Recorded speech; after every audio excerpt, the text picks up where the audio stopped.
Hi guys, meron lang akong saloobin na gustong i-share sa inyo. Nakakalungkot yung nangyayari sa Pilipinas ngayon na ah, dahil lang sa pagpanig natin sa ating mga paboritong politiko na mapa BBM man, mapa Sara, mapa Digong ay nawawala po yung qualities ng Filipinos bilang respectful. Tayo, elementary pa lang, nagkakaroon na tayo ng education about pagpasok natin sa bahay, magmano, sign ng paggalang. Ako po ay hindi pabor doon sa magsasabi ng Inday Lustay, no? O kaya magsasabi ng didilis, o kaya magsasabi naman ng bangag, magsasabi ng kung ano-anong mga salitang ako po ay nakakaintindi na meron po tayo iba-ibang pananaw, iba-ibang pagkakaintindi. Pero pwede po ba nating i-deal ang mga bagay na ito without calling people sa mga hindi magandang pangalan? Pwede naman siguro yun, mga kapatid.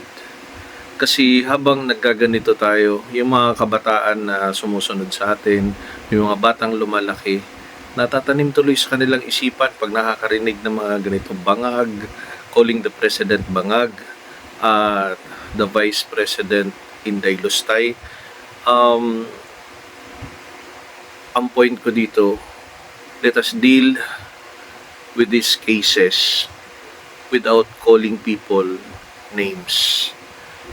Hindi po maganda yung nagle-label tayo ng tao. And you know what I'm talking about. Ito po ay sana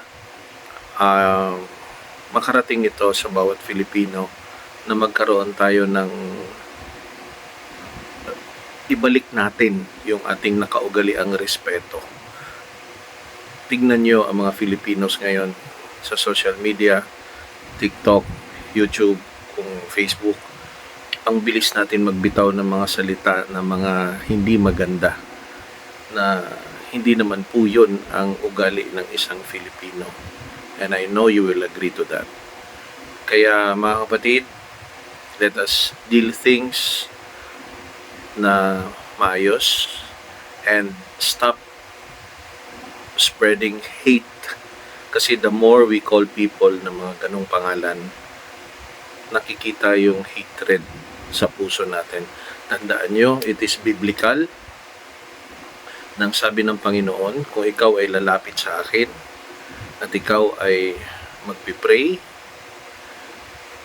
kung meron ka mang hindi kaayos na kapwa, balikan mo muna yan at ayusin bago ka bumalik sa Panginoon.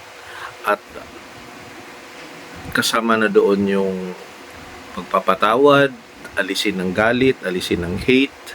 Kaya mga kapatid, sayang yung missionary work natin, pagtulong natin sa kapwa, yung ating pagsisimba, at sa ating pagiging religious kung hindi tayo ayos sa kapwa natin. And this is real talk. It's about time na magising tayo at mabago natin yung ganitong bagay which is spreading rampantly, na ibalik natin ang kaugaliang Pilipino na magalang. Hindi lamang sa presidente, hindi lamang sa vice president, kundi kahit kanino. Yun lamang po, and may God bless us all continually. Love you all.